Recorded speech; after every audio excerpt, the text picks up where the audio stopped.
What's good? It's your boy Fanon.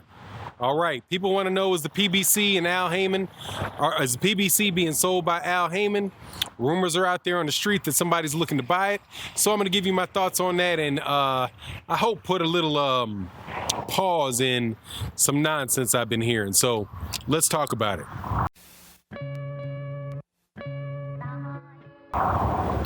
All right. There's a report that came out, a rumor that was out. I think it's Boxing 24 is where I saw it after people had brought it to my attention. And I read what the rumor was, and it sounds as if somebody wants to buy the PBC, okay? Now, I've talked about this in a live stream, but let me explain this to you here. This is based on all the information that I know, okay? Somebody wanted to buy the PBC. Great. Does that mean that the PBC is for sale? No, it does not. Okay? And let me illustrate this for you.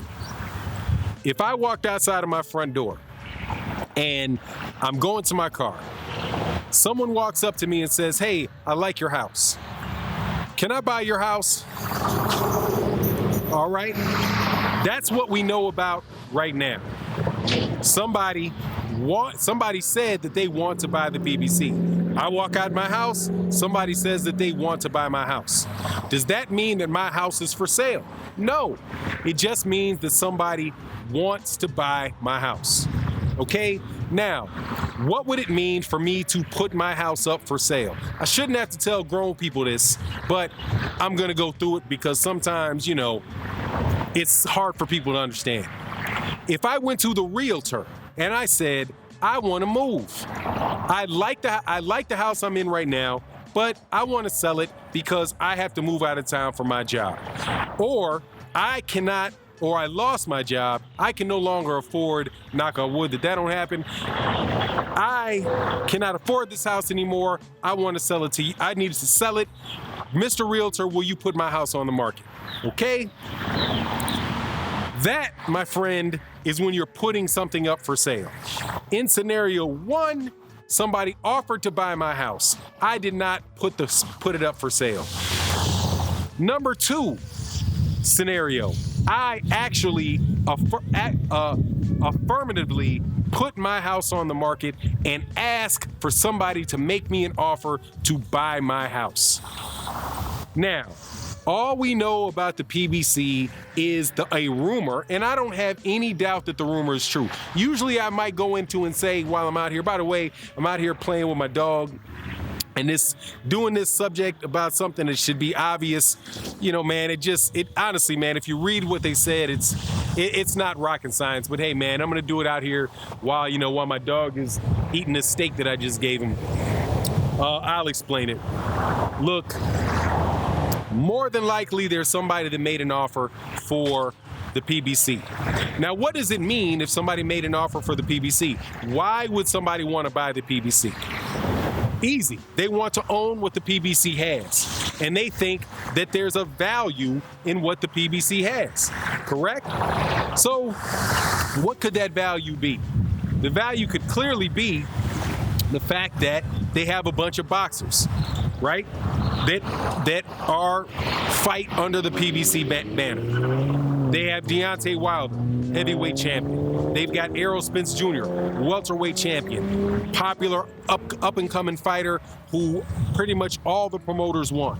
You have Keith Thurman. You have Manny Pacquiao. You have a established brand, the PBC, that is respected by American fighters. You got Leo Santa Cruz. You got Abner Mars. You've got Gervonta Davis. The list can go on and on and on with the big name fighters that the PBC has under contract, that Al Haymon has under contract in either an advisory capacity or a managerial capacity.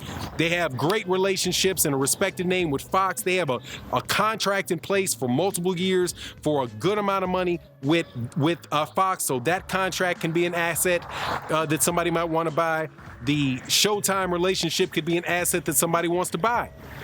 Just like in the scenario that I laid out with my house, where somebody walks up and says, "Hey, I want to buy your house." It could be because they like my house. They say, I like this neighborhood. I like the way the house is built. This is a ranch house. My wife really likes ranch houses. You've got a master bed. Your master bedroom has a walk-in closet. I like this house. I see value in it, and I would like to ask you if you're willing to part with it. Right? Now, in the scenario with my house, I could easily turn around and say, no, I'm not interested in it. I really love my house. We've only been here for a year. It's close to my wife's job. It's got a backyard for my dog to run around in. I don't want to sell you my house. Thank you very much. Go away. And then the guy could turn around and say, hey, well, what if I gave you $1 million for the house? But I only paid $250,000 for it. Then I might have to think, okay? But that still doesn't mean that my house is on the market, okay? So the PBC could be having a plan to develop itself. It's doing real well. It's happy where it is. But then somebody offers them a ridiculous amount of money to buy it. And then they can say, oh, well, I can't resist that, okay? But that in no way, shape, or form not in that scenario, is that a reflection on the performance of PBC, other than to say that somebody who wants to get into boxing sees value in it. Now, if the PBC if we knew that Al Haymon was looking for a way to get out underneath a tremendous amount of debt, and he was actively seeking suitors to purchase the PBC, that might be something different, but that is not what we know at this moment. Also, please remember, it was either 2017 or 2018, that there was a confirmation from Bob Arum that the UFC, whether it was Zufta Boxing or whoever, I think it might be the guy that is a partner in William Morton Talent Agency that owns the UFC, that they wanted to buy Top Rank. And Bob Arum said what to them? No, we're not interested in selling. Goodbye.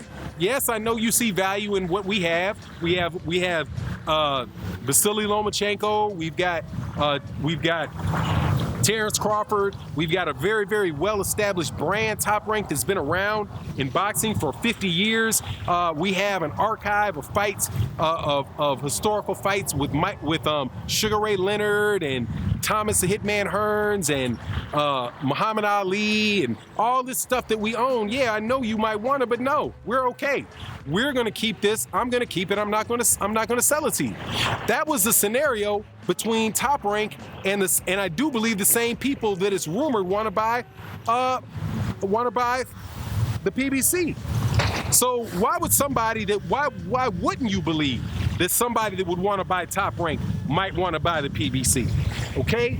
That does not mean that they're not doing well. It does not mean that their company is falling. Now, if you look at another scenario, I just did a video yesterday about DAZN.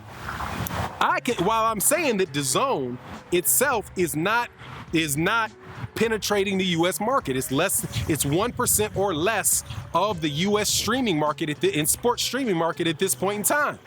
They have, from what we can see, about 400,000 subscribers.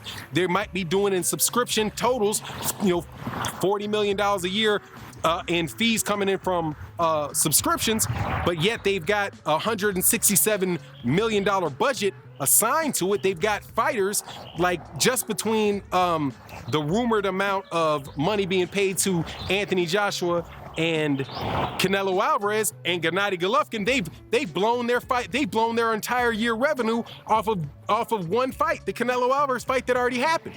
So they're definitely going to be coming out of pocket for the rest of the stuff this year. That still does not mean that DAZN will not be able to sell and be profitable, because they very well could be building up the company in order to sell the company. They could say, we're going to invest $1 billion or whatever amount. I think it's $6.8 billion to develop DAZN, and we have market penetration in Germany, in Japan, in South America, in Canada, and it's just this one particular portion in the U.S. market that we want to add to that piece of that pie. But they could still wind up being generating, you make up a number, X amount of dollars, but because of what people are willing to buy, somebody might be able to give them 3-4 times what they've made in a particular year. And if they can get 3 times the revenue, their trailing revenue from the year before, that might mean that the people that invested can turn a big profit, right? So, I mean, there's plenty of ways for DAZN to make money in this scenario where even them losing money right now could work towards their betterment down the road, right? So even when I'm criticizing DAZN, you still got to look out and see, you know, man, there's a scenario where this thing is, you know, even though it might not be doing what it wants in the market or look that good from the outside looking in, it could be going along to their plan. So if you can, for that scenario, DAZN, which looks much more dim, right? You look at the PBC and somebody wants to buy them, and you see they've got this really good thing going on, why would you assume that it's not because that the person wants to buy them because of the value that they offer them, and might be willing to pay them a lot more money than Al Haymon and the investors in the PBC were wanting to make in the first place. So, you know, anything is possible. That's my thought on it. But I'm not just going to jump out here and say, based off these rumors, that the PBC is up for sale or that it's sold. So that's my thought on it. And look, man, I'm going to go back to playing with my dog in my backyard. I hope you enjoyed another Backyard for 9 video. And with that, I'm out. Peace.